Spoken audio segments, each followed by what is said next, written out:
భారతదేశంలో ఉన్నటువంటి అణు విద్యుత్ కేంద్రాలు ఏంటో తెలుసుకుందాం మనం ఈ షార్ట్లో.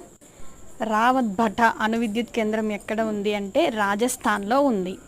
నరోరా అణు విద్యుత్ కేంద్రం ఎక్కడ ఉందంటే ఉత్తరప్రదేశ్. నరోరా ఎక్కడ ఉందంటే మనకి ఉత్తరప్రదేశ్లోని బులంద్ షహర్.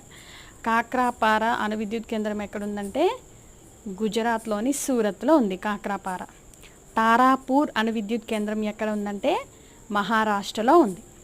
కైగా అణు విద్యుత్ కేంద్రం ఎక్కడ ఉందంటే ఉత్తర కన్నడ జిల్లా కర్ణాటకలో ఉంది.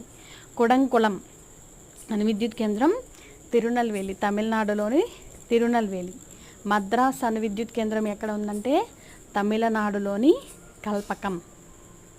మద్రాస్ అణు విద్యుత్ కేంద్రం కల్పకం. రాజస్థాన్ రావత్ భట. నరోరా ఉత్తరప్రదేశ్. కాక్రాపార గుజరాత్. తారాపూర్ మహారాష్ట్ర. కైగా కర్ణాటక. కొడంకుళం తమిళనాడు.